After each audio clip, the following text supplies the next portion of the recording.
The strongest chains in history were never put on the body. They were wrapped around the worldview. And here's the disturbing part. Most people spend their entire lives calling those chains their freedom.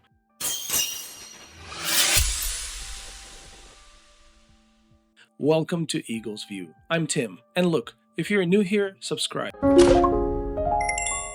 This channel will change the way you see the world. Not because I need the numbers, but because what we're diving into today isn't something you hear anywhere else. This isn't another headline. This is the foundation beneath every headline you've ever read. And listen, I know the world feels like it's spinning out of control right now. That's not just you. You're not supposed to feel calm in an age like this. I help people process the noise, regain clarity, and stay grounded when everything else is shifting. If you ever need that kind of support, the link is below. Last time we talked about America's hybrid digital dollar, the quiet move toward a CBDC. That was Tier 4, economics, debt, money, financial leverage. But today, we're going to go to Tier 1, worldview, the lens through which entire civilizations interpret reality itself. Because here's the thing most people never realize. If someone can shape how you see the world, they don't need to control your actions. They don't need to monitor your phone. They don't need chains, guns, or surveillance. They just need the lens. Control the lens, and everything else follows. For the full breakdown of all 6 tiers, join the inner circle on my Patreon. The link is below. And just so we're clear, this analysis is based entirely on publicly available information. No classified sources, no secret intel. Multiple interpretations exist, and I encourage you to develop one of your own. So, dear friends, let's begin. So what is actually a worldview? Everyone thinks of invisible things. Tanks, presidents, banks, borders. But, friends, the most decisive battles aren't fought out there. They're fought in here, inside our minds. The worldview is the operating system of entire civilizations.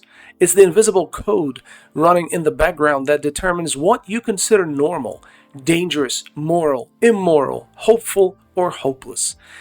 It tells you who the heroes are, who the villains are, and what your place in all of this is supposed to be. Now, here's the twist that almost nobody acknowledges.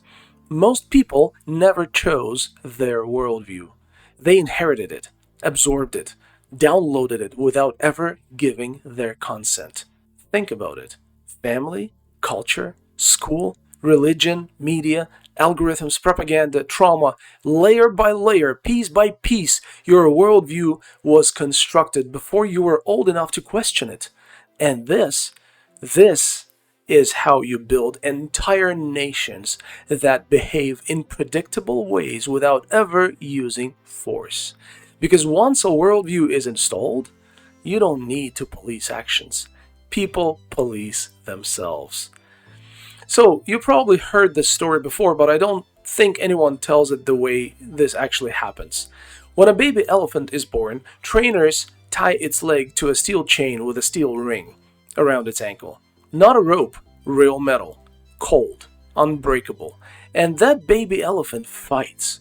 It pulls with everything it has. It thrashes until the skin tears. It screams. It bleeds. It learns pain. It learns impossibility.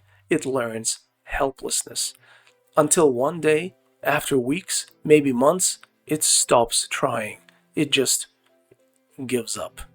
Now, fast forward. That elephant is now an adult. 2 tons of raw power. Strong enough to pull down a wall. Strong enough to snap a tree in half. And you know what's holding it in place? A flimsy rope. Little rope around its ankle. Something it could break in 1 second without even thinking about it. Maybe even without noticing it. But it doesn't even try. Not because of the rope. Because of the worldview. The battle was won years ago, in its mind. That, my friend, is Tier 1. You don't control the body, you control the belief. So what's Tier 1 in today's world? If you think this is ancient history, let me show you what's happening right now. China has just surpassed the United Kingdom in global soft power for the first time in modern history. Not because it built more missiles, not because it invaded anyone, but because it built more influence, more narrative, more culture, more civilization branding. It changed how other nations see China, and now they see themselves in relation to China. That is worldview control at scale. Russia and China are now coordinating information influence operations across Asia, Africa, and Latin America. Different histories, different cultures, but aligned in one belief. If you control what people see, you eventually control what they think. And it goes even further. Global internet freedom has declined for 15 consecutive years. Governments are deciding what you're allowed to read, search, share, or even think about.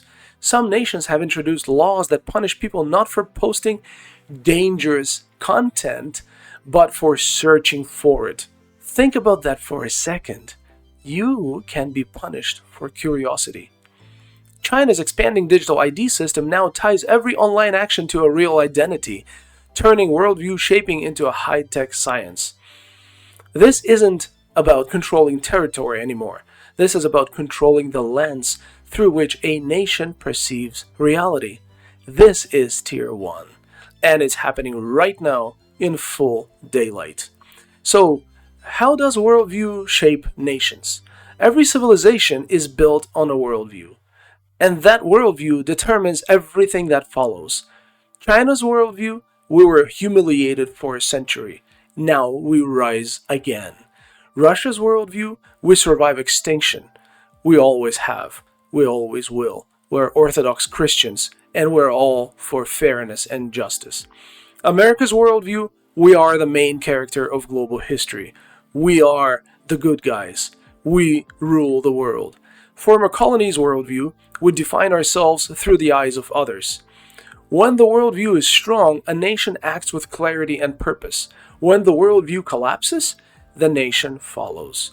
And that's why empires invest billions, not in bombs, but in narratives, stories, symbols, education, culture, media, identity, because people don't fight for presidents. They don't fight for borders. They fight for worldviews. So, let's bring this full circle. The hybrid digital dollar that we spoke about last time, the CBDC, is a Tier 4 weapon. Economic control, financial surveillance. But here is what most people miss. Tier 4 weapons only work on populations already conditioned at Tier 1. If a society has been taught to trust authority without question, if a society believes surveillance is for their safety, if a society thinks I have nothing to hide, then financial control doesn't just become possible. It becomes inevitable. Tier 4 succeeds only when Tier 1 is already compromised. That's why this episode matters, my friends. And history's warnings? Let's look at the last 100 years. The Cold War wasn't a war of bombs. It was a war of worldviews. Freedom versus collectivism. Individual versus state. Capitalism versus communism. The side with more compelling worldview won. Nazi Germany didn't rise through military might. It rose through a worldview powerful enough to override morality itself. Colonial empires didn't dominate through swords alone. They dominated by rewriting history, religion, culture, and identity. Tier 1 always comes first. Everything else follows. So, why does this matter to you? Because this is not just about nations, my friend. This is about your life and my life too. Your worldview decides what you fear, what you trust, what you tolerate, what you reject, who you follow, who you hate, and who you think you are. If you don't know where your worldview came from, someone else is piloting your mind. And in this age, where narratives, algorithms, institutions, and global powers are all fighting for your mental real estate, awareness isn't optional anymore. Sovereignty begins at Tier 1. Next week, we're moving down the pyramid to Tier 6. Force. Brute power.